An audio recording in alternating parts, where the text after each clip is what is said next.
Hello and welcome to the WonderBaba Podcast. My name is Sheena Mitchell. I'm a pharmacist and mum of 3. I'm here to chat all about child and family health.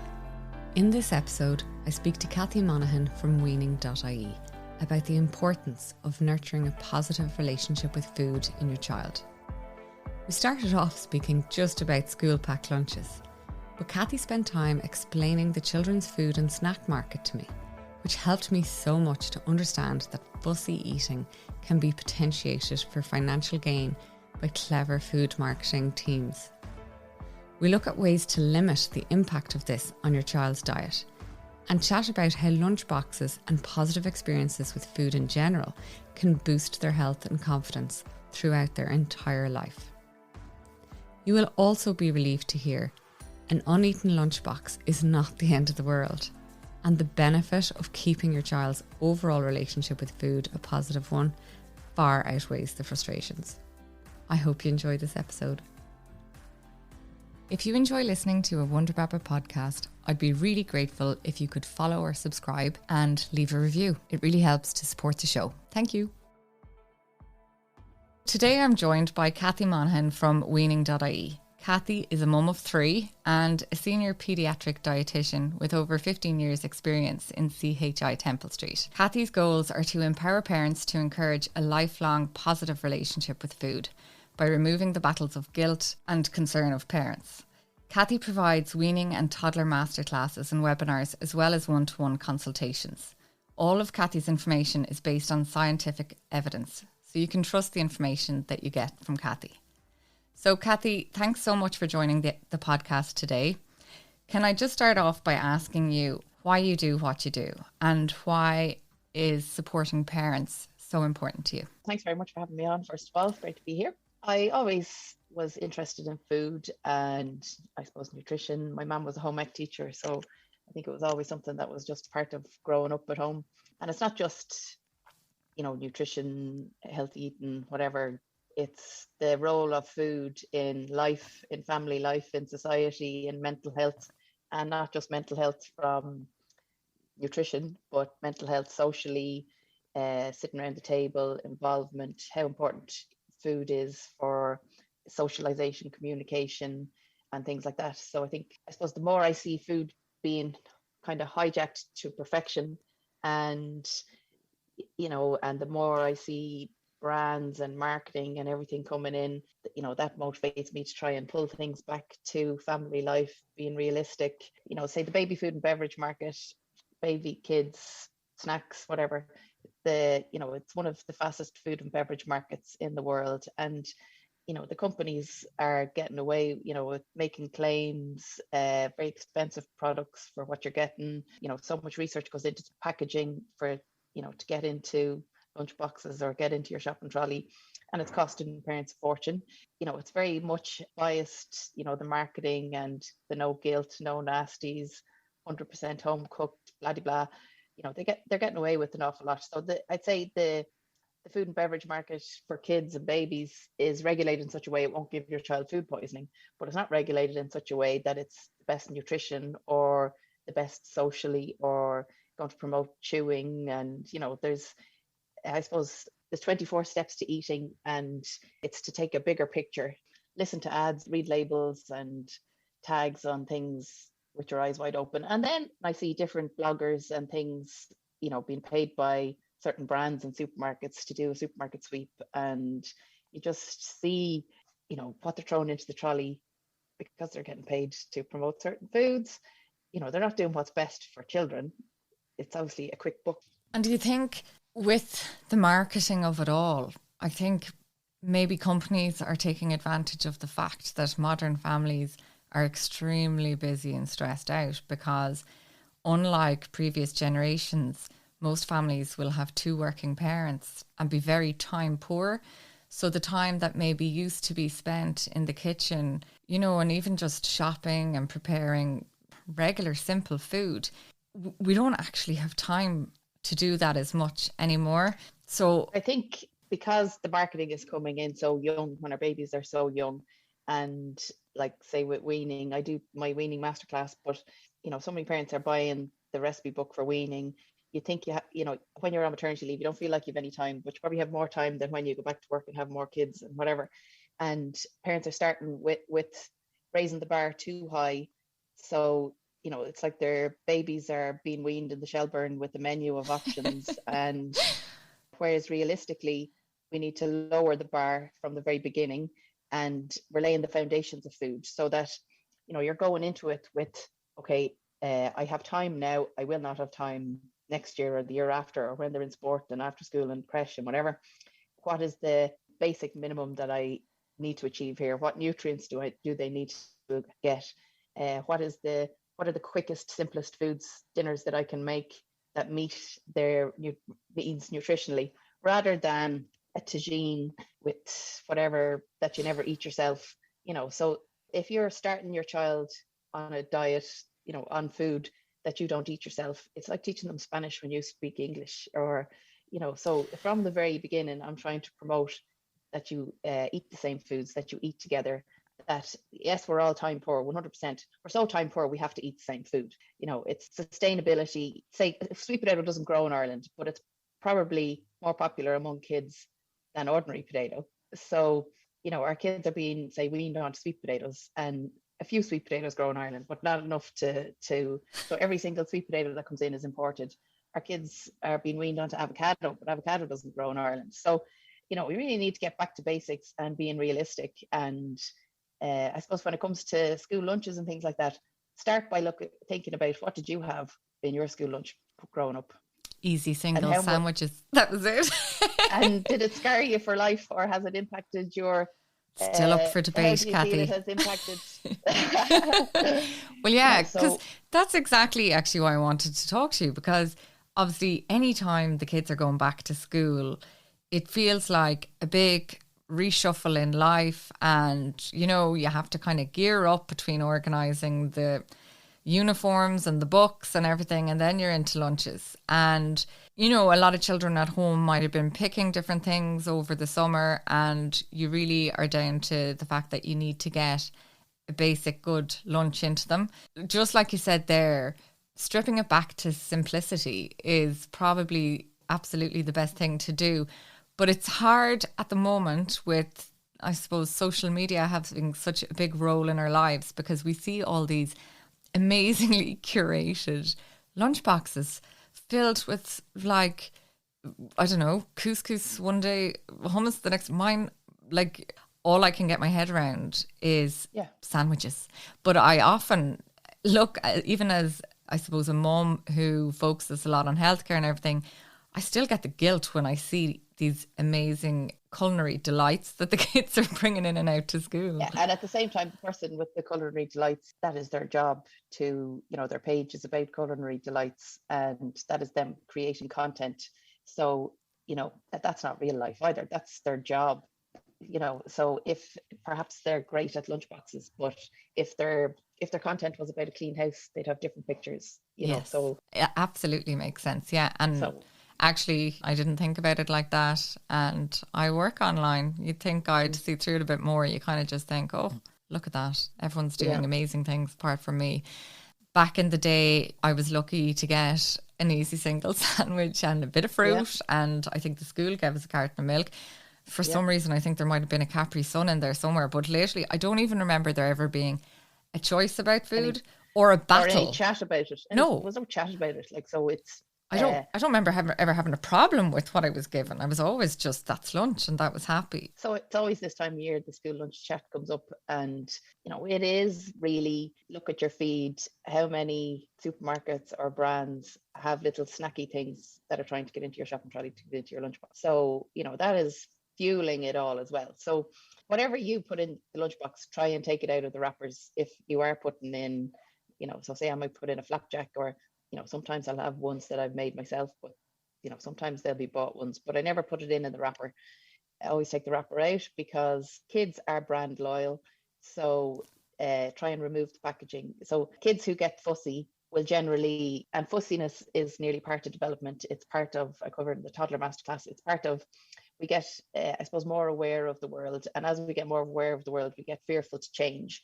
And, kids only like things to be familiar and like less surprising. So the beige foods always look the same. So say crackers always look the same, always are the same shape, always same color, whatever. Pancakes, same color, same shape, reliable, no surprises. Any of the bars out of packets, the expensive kiddie bars look the same package, same colors, no surprises. So, but then when you put in a strawberry, it could be a big strawberry, a little strawberry, it could be a mushy banana, a hard banana, a green banana. The sandwich could be brown bread, white bread, a roll, a bagel. It changes, whereas the packet stuff always stays the same. So natural for our kids to prefer the packet stuff because it doesn't change. So one way of removing the brand loyalty is, taking things out of packets, especially for the more extreme fussy eaters.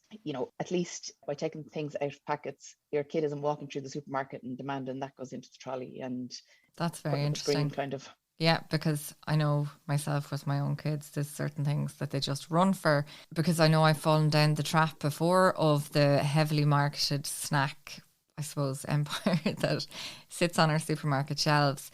I feel like some of those things are almost addictive. Like, I don't know if it's maybe the sugar content from being processed or whatever. I think there's an element of the flavour is so strong maybe compared to regular natural food. Well, it looks more fun as well because it has a teddy bear on it and it has nice colourful things, and it has a marketing team behind it, whereas an apple doesn't have a marketing team behind it. Yeah. So automatically it's more appealing. Yeah. And do you think, I suppose, the difference between the children of today and the children of, say, the 70s and 80s, what's changed that their diet is so different, or that they're like, maybe they're not fussier, maybe it's just that they have more choices? And as you said, it's an interesting point that, toddlers and young kids like control, and maybe it's just, I don't know, it's well, like when we were growing up, food was far more basic and similar. So it was probably meat and two veg, meat, potato, two veg in most households. So it didn't change a whole lot. And, there was no ads on the telly for food in between things. There was no ads popping up on on our tablets telling us what to eat. There was no sports days sponsored by different brands, or, so it's the outside influences. Like part of my weaning class is to, before you start your child on solids, have a think about what you're actually trying to achieve. Is it a child that likes the same food that you like? Is your aim that it looks good, or that they have a happy relationship with food and they're happy to sit at the table with you and share foods with you and things like that? So you kind of decide, okay, I'm in the driving seat here, or I'm going to take in every message that's sent to me, and that's going to stress me the hell out. I think that's huge, and it really is, because setting your standards too high initially, because obviously every mom wants the best for their child. And I know when I had my first daughter, I killed myself making her beautiful gourmet, fresh cooked food that, wasn't sustainable. You probably didn't eat yourself. No, I did not. Yeah. I remember one mum telling me that a very popular baby recipe book, like, did fussy eating to the level it is today, did it exist before weaning and baby recipe books came out? Because our kids are being started on food that we don't eat ourselves. We're setting ourselves up to make different dinners. We're setting ourselves up to have no time to cook two different meals. We're setting ourselves up to go, oh my God, they won't eat that, and they'll have to use a frozen pizza. So from the very beginning, laying the foundations, deciding how things are going to be, and it's kind of short-term pain, long-term gain. Yeah. Industry wants your child to be fussy so that you'll keep buying their stuff. Yeah. It's dark, really, when you think about it. Well, it's true. Like, if your child eats what you eat, that's no use to baby snack food companies or baby. Yeah. If you have gotten to the point, so, you've maybe raised your child on amazing culinary delights, and then as they've progressed through toddlerhood and are starting school, they've become a lot more fussy, and you're now at the point where you're struggling to, I suppose, provide them with a lunch that's going to give them the health benefits to improve their concentration and focus at school. But lunch is only one meal in the day. So, like, lunch does not a balanced diet make. Yeah. If you're focusing on each meal, you're trying to micromanage what your child is eating. So you can't judge your child's diet by one meal or one day, or, it's like what happens over the month, what happens over the week, what happens over the year. Sometimes they'll eat out of house and home, sometimes they won't. But it's not your job to micromanage what goes into their belly. Your job is to provide the food, and then they decide whether to eat it. And realistically, in school and childcare, they have about 30 minutes lunch. About 5 minutes of that is eating time, and they have to get outside. And I think since COVID, maybe it has changed now in schools, but for a while there anyway, it was, the yard time had to be segregated. So it was on a clock, and okay, you have 10 minutes outside and then you're back in. And, so eating, I suppose, is supposed to be a relaxed, enjoyable time to chill out, but schools don't have that option. So if your child's lunchbox comes home uneaten, it mightn't be through any, it's just circumstances sometimes that they're so busy talking, they haven't got time to come down to relax and eat their lunch, that it's just the classroom so busy, and teachers are under pressure to get them in, get them out, get them. And so don't judge everything based on one meal. So if they come home, their lunch is untouched, is it a case that you can then offer them time and space, to eat that when they come home, or even, I don't know, a bowl of soup or something? Like, is it the end of the world if they just really are only picking at their lunch during the day? No, it isn't at all. See, that's important. So, simple as that. So like, it just doesn't matter. Say, realistically, kids might only eat 2 decent meals a day. So if your child has had a decent breakfast, then realistically, they're fine till 2 or 3 o'clock with little bits. Or if they don't eat a decent breakfast, then you'd probably expect them to eat a little bit more in the lunch some days, or else they'll be starving when they come in the door. So use the hunger phase to your advantage. So, forget about what isn't eaten, but say, okay, they're starving now. How can I use this to my advantage? So you give them a familiar food, and then you give them, say, a new food on the side that you're trying to get them familiar with. So we know they're going to like the foods that always look the same, that come out of the packet and things like that. So they like familiar foods, but they only get familiar with foods if we keep offering foods. And say for building a lunchbox, I think carb, I think protein, I think something fresh. So, but I know from my own kids that, like, often it comes home uneaten. So I've stopped putting in like things like bananas. I've stopped putting in things like pears, because you never get 2 days out of a pear or a banana. So if the mandarin comes home uneaten, I can just put it in again tomorrow because it's still perfect. So that cuts back on food waste. Things that are always eaten, I find, are tray bakes. So I suppose everyone's in a different position with time, but next week I'm going to stock up the freezer with different tray bakes. And tray bakes, I suppose, are cakes, but you can put in nuts and seeds, and, well, different nuts you can't really bring to schools, but say like poppy seed tray bakes or different things like that. But they will always be eaten, and I keep them frozen in the freezer and just take it out in the morning and pop one in. So that could be my carb, bit of fruit, maybe cheese and things as well. But I think what you said there about, we can provide the food, but it's not our job to force them to eat it. Like, no. Children are smart enough to understand their own appetite, and if they are really hungry, they will nibble at little bits. They're not actually going to starve themselves realistically. Yeah. So removing that stress, from yourself, like, all you can do is provide it, and just leave the choice then to them. And like, if you had the choice, would you rather your kid was having the crack in the classroom, having the chats with their friends, and coming home like having had a great day, or that they sat and ate their lunch perfectly? Which is more important while they're in school? Like, depends how hungry they get, and enjoying themselves, and they can eat when they come home if they need to have something ready to stave off that.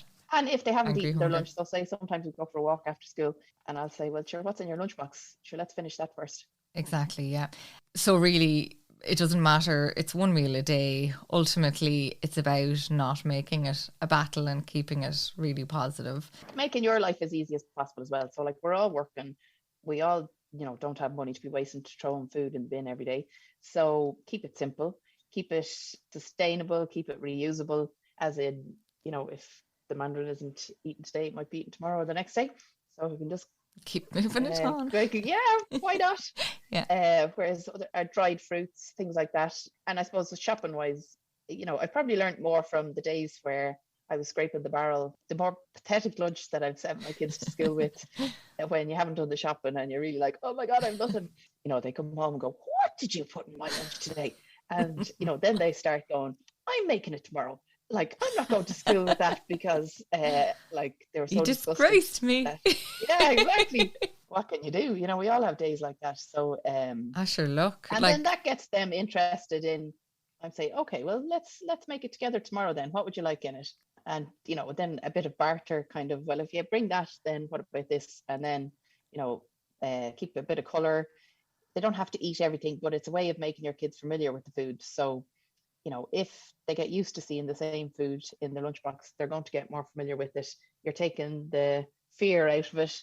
And most schools have healthy eating policies anyway. So, it's not like... Can I ask you about one thing? Yogurts.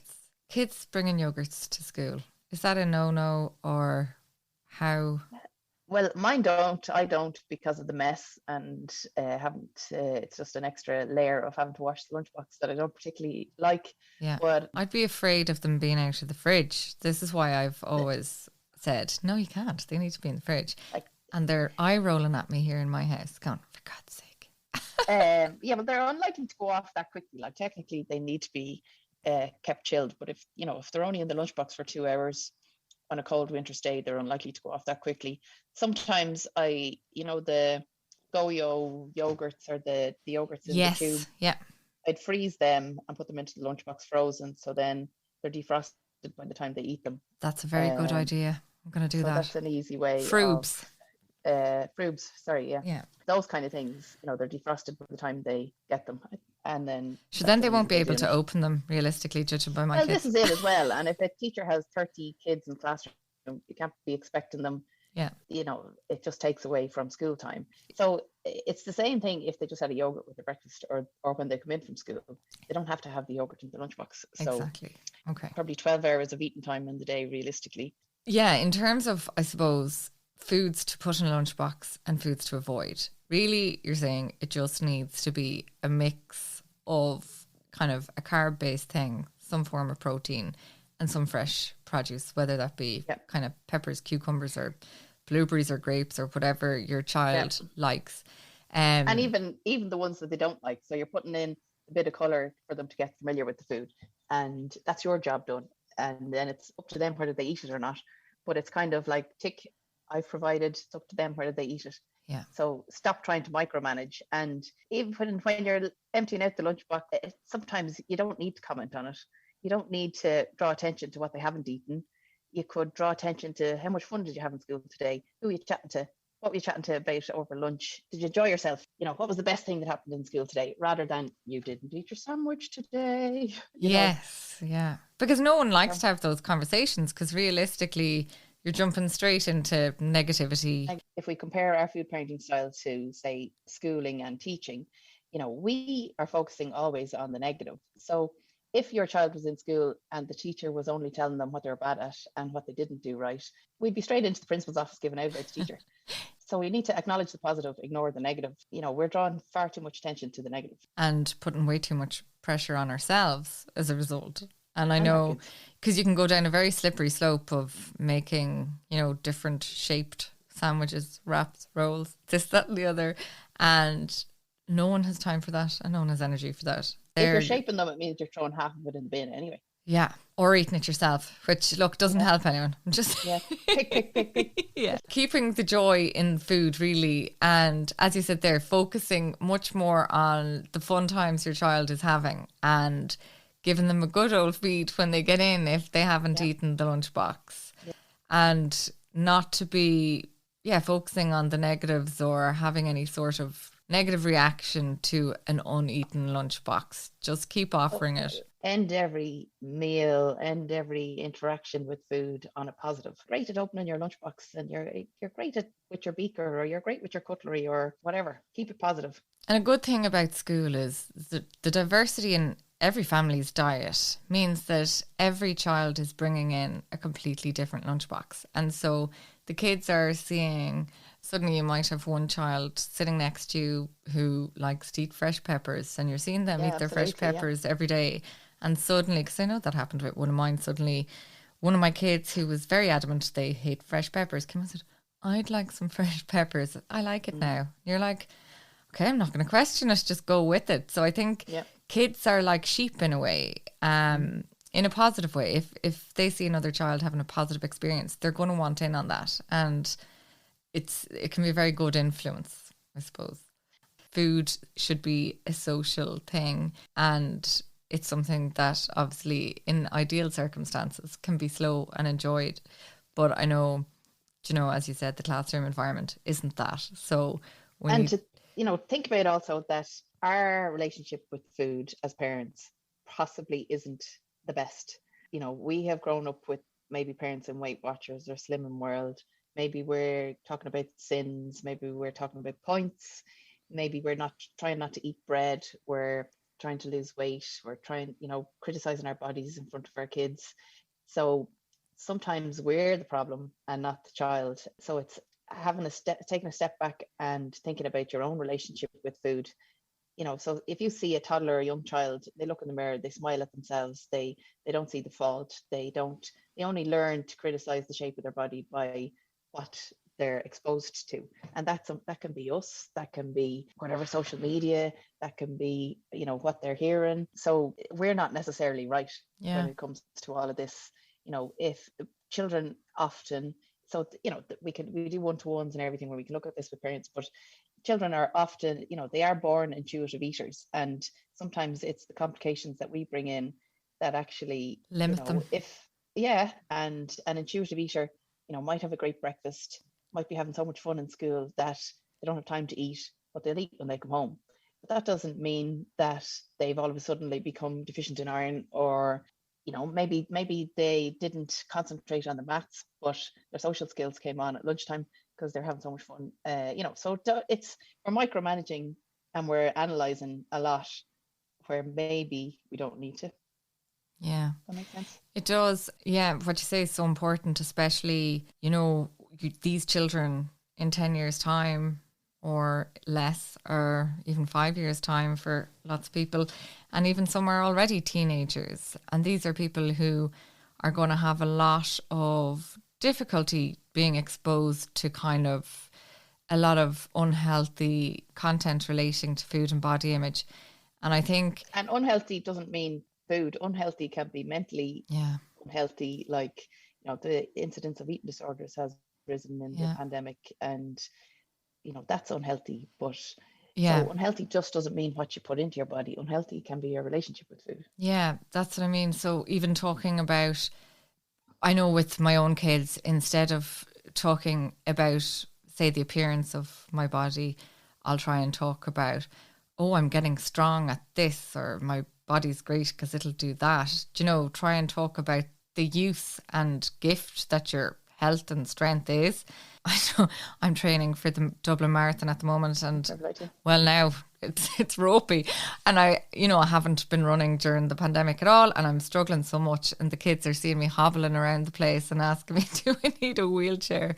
And food has become a lot more fun actually during this period, because I'm eating so much to keep up with the demands on my body, and weight has finally been put aside because I've a goal completely independent to it, which requires food and strength and energy. Yeah. And they're seeing that, and I suppose they're seeing me say, no, I've come in from a run now, and I'm not going to do anything with you until I cook my eggs and eat my banana. And they just, they're laughing, and they're trying, because they see me then feeding myself, say, I'm trying to eat eggs because actually I love them and they actually fill me up, but trying parmesan and spring onions and everything, and they've started picking at these things. And I never asked them to, because I never would imagine they'd like spring onions and parmesan. But like you said, they're absolute sponges, and they see you doing something and they want to copy that, and it can just demonstrate the behavior that you want to see. Yeah, and I certainly don't do it consistently. So this little buzz for the last that's real life few as well, months. Though. Yeah.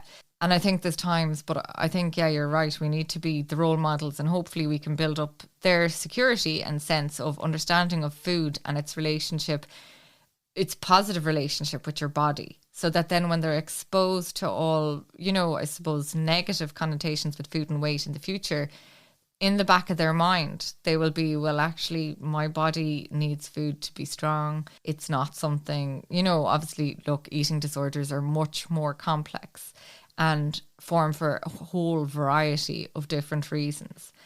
But by instilling just some bit of positive relationship with food for children without any kind of psychiatric disorder, it can really, I suppose, make them less vulnerable to social pressures as they grow up. And like our kids learn all about, racism and not being racist and, inclusivity and all that. But the same applies with, judging people by body shape and things like that. So all bodies are worthy. When somebody is labeled fat or something, it's like, well, what's wrong with being fat? This is just another body shape. Not judging books by covers and, everybody's the same. It's just social interaction, inclusivity, everything. Yeah, well, just as we'd say, a person is not defined by the colour of their skin or their religion. It's also, a person isn't defined by their weight on a scales or their shape. Yeah, exactly. Oh, these poor kids, they've a lot to contend with. Well, yeah, but it's us having our eyes wide open. They're fine. It's what we pass on and what we decide not to pass on. And keeping it simple seems to be the easiest way. We need to take a breather and say, okay, is my child growing? Is my child, are they tired? Have they energy? Are they able to take part in sport? Things like that, rather than the micromanaging. So when we were growing up, a lunchbox was a lunchbox, whereas now lunchboxes sometimes have 5 or 6 containers and compartments and things like that. So the more compartments your lunchbox has, the more pressure you're putting on yourself as a parent to fill each compartment. So, try and limit what you buy to a lunchbox. The lunchbox that I bought and found fantastic previously, I had to change it because my child was diagnosed celiac, so we had to swap everything out. So I had gotten replacements last year of a different brand and they fell apart. They just weren't very robust. So this year I don't like using wrapping in pieces and that, so I actually find something with simple compartments very, very easy, because food is kept fresh and there's no need for tinfoil or cling film or anything. Yeah. So I got into stock online Yumboxes, and I don't know if you've seen them, and I completely agree that too many compartments are boggling. So I only stock one type, which basically has room for a sandwich and then something, a fruit and a veg in our house, but it totally depends on what your kids will eat. But yeah, I like it because, say, you can put in, if your child's going to eat cut up plums or something, it'll keep it fresh in there. And it just... So 3 compartments. 3 compartments. Yeah. Because now they do ones, and I have been always completely intimidated by them, where they have about 8 different sections, and sure. And then you're just putting stuff in for the sake of it. I'd end up putting Cheerios in, because I'm like... Yeah, because you don't want them opening it, an empty... Look, if it doesn't fit a sandwich, a wrap, or a roll or something, it has no room in my house, because sometimes we might shake it up with pasta from the night before, and we'll put a bit of mozzarella in one of the sections and throw a fork in, and you're done. That's their favourite lunch. It's so funny, like the simple things. Yeah, I think you're right. And then they don't want things that smell, because someone's going to say it's like hummus and all that are great for lunch, but realistically, my kids love hummus, but they won't bring it to school because so-and-so said their lunch stinks. So factor 2. So you wouldn't want to be the kid bringing in egg sandwiches now, really. Or tuna. I used to go to school with tuna sandwiches. So, I survived. You did. Look, if I survived off easy singles, you can survive off tuna. Yeah. Oh no, I think, as you say, keeping it simple and giving your kids, I suppose, an element of choice, but not letting everything become a complete debate. The food is there. If they're hungry, they'll eat it. And it's not a reflection of your parenting, what is in their lunchbox. Some days you'll have good days. Some days, my disastrous days, my kids got more involved in their lunchboxes, and they worked to my advantage. So go easy on yourself. And recruit the kids to make their own anyway. I've started trying to do that. Very mixed results, but look, I don't have to eat it, so it's fine. So then when you do provide the lunch, they'll be like, oh, thank God I didn't have to make the lunch. I'll eat it now, so I should make it again tomorrow. Exactly. Top tip. You heard it here first. Cathy, just before we go, can you tell me a little bit about your masterclass? Yeah, so I have the weaning and toddler masterclass. So the weaning is supposed from when you're starting solids. So it's, before you jump on the commercial train, that you can take a little breather and have a look at things. So I look at, what are your aims? What are you actually trying to achieve? Planning ahead. And then we look at the nutritional needs of your baby under 1, different approaches to weaning. So it's not just about getting your child to eat, it's the bigger picture. And then the toddler masterclass is fussy eating does generally kick in around 1.5 years, regardless of the child, regardless of the parent. It's like a developmental stage. So it's how we actually deal with that, how we approach it. There's different parenting styles, food parenting styles. We often take the dictator food parenting style, and that is the one that's least effective. So, I talk about that, and they're all redeemed from health insurance because I'm registered with Coru, and then myself and 5 dietitians from Temple Street, we do one-to-one consultations. Thank you so much for joining me today, Cathy. It's been Thanks a complete pleasure. Me on, Sheena.